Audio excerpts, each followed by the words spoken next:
Okay, let's jump right into this explainer.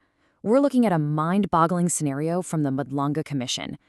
Picture this: 200 million rand worth of suspected cocaine just vanishes from a secure police facility. I'll be walking you through the actual sworn testimony of Colonel Gavin Jacob, breaking down the glaring evidence and unpacking the intense cross-examination that tries to make sense of this massive, tangled web. To keep things clear, here's our agenda. First, we'll map out a chronological timeline of events. Second, we'll evaluate the rebuttals and conflicting testimonies. And finally, we'll examine the specific defensive arguments alongside some glaring procedural failures. All right, Section 1, Chronological Event Outline. We'll cover the seizure, the heist, and the surprise whistleblower. So let's ground ourselves in the facts with this timeline. It all kicks off with the initial discovery of the container on June 22, 2021. Then, a massive security breach and theft happens on November 8th of that same year. And finally, we fast forward years later to a wild development in February 2026, when a whistleblower suddenly enters the picture. Now, we really need to wrap our heads around the sheer scale of this operation. We are talking about 541 1-kilogram bricks of suspected cocaine pulled from an Isipingo depot container. That's an estimated street value of roughly 200 million rand. Colonel Jacob, who commanded the Hawks Durban Serious Organized Crime Investigation Unit, was actually on vacation when this hit, but he immediately booked himself back on duty to personally oversee it, recognizing right away that this was a highly complex rip-on, rip-off smuggling job. But here's where things get messy. This massive haul triggered an immediate logistical nightmare. According to Jacob's testimony, the local Isipingo police station flat out refused to store it. Then, the Forensic Science Laboratories, the FSL, claimed they didn't have space. So Jacob says his superior, Brigadier Nuswa, was basically forced to route the drugs hours away to a facility in Port Shepstone for storage. And this is where the timeline gets chilling. Under cross-examination by advocate Humalo, Jacob actually admitted that he warned forensic officials about an attempted break-in at that exact Port Shepstone facility on October 27th. Think about that. That's barely 10 days before the actual November 8th heist. He literally knew people were actively trying to steal those specific drugs, yet the consignment stayed right there. Why is that so crazy? Well, let's look at the security at Port Shepstone. We're talking about storing almost 1,000 kilos of drugs overall in an unused single brick layer cell. The alarms, completely unlinked. Crucial CCTV cameras were missing. Oh, and the armed response contract had actually expired. When you stack all those vulnerabilities together, a heist of this massive magnitude feels almost inevitable, doesn't it? Fast forward a bit to February 2026. An informant walks into Jacob's office claiming they were directly involved in planning and pulling off that 2021 heist. Jacob's reaction here is really interesting. He strategically routed this guy to a completely neutral external police official. His reasoning? He said the main head office team was way up in Gauteng and couldn't respond fast enough. Plus, given all the suspicions swirling around his own unit, he felt a neutral party was absolutely essential to avoid any conflict of interest. Moving on to Section 2, Rebuttal of Counter-Testimony. This is where we get into the false narratives and allegations of intentional bungling. So, Major General Hendrik Flynn had previously testified that Jacob's unit intentionally bungled the investigation to basically roll out the red carpet for a heist. Well, Jacob pushes back hard on this. He argues that Flynn's team had an agenda, constructing a biased, predetermined narrative just to take down innocent KwaZulu-Natal Hawks members. Jacob gets very specific here.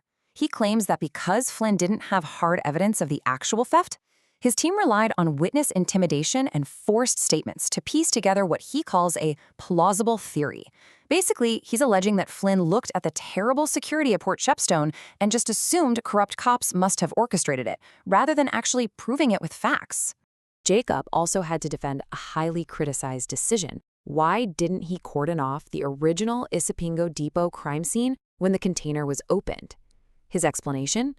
He said he didn't want to unfairly prejudice the warehouse by shutting down their legitimate business operations for the day. He claims his absolute priority was just getting that 200 million rand in exhibits out of there as fast as possible, even if it meant moving what should have been a lockdown crime scene. Let's head into Section 3, Defensive Arguments and Vulnerabilities. We'll weigh his exoneration claims against some pretty serious procedural oversights. When the commission really pressed him on his potential involvement, Jacob leaned heavily on a polygraph test he took. He testified that passing it gave him a good sense of relief, making him feel vindicated from any insider collusion. But almost immediately under pressure, he had to backtrack and concede that, yes, polygraphs have strict limitations and carry virtually zero legal weight in a court of law.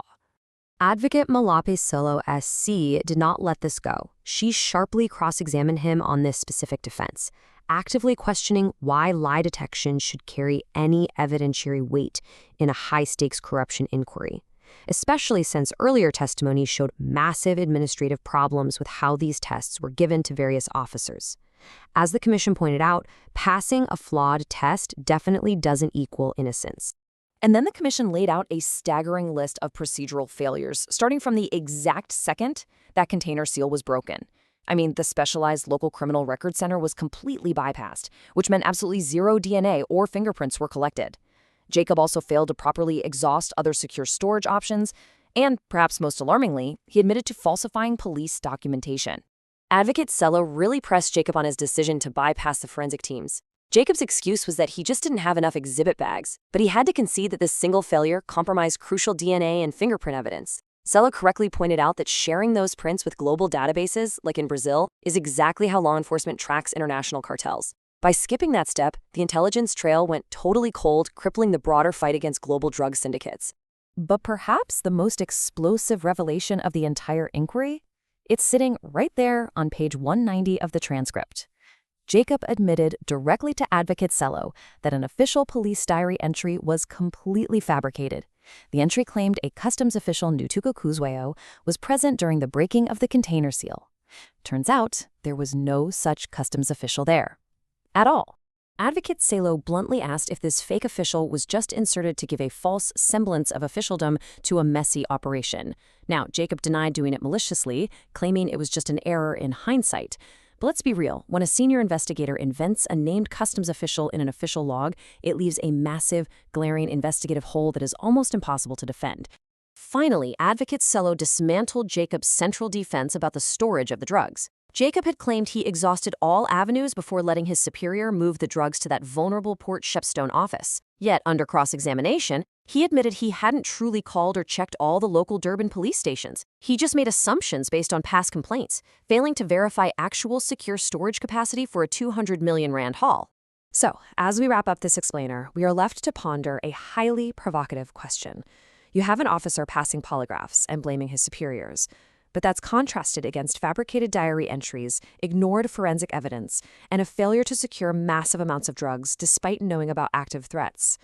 When procedural bungling so perfectly sets the stage for organized crime, where exactly does simple investigative failure end and active collusion begin? That is the 200 million rand question the Madlanga Commission still has to answer. Thanks for joining me for this analysis.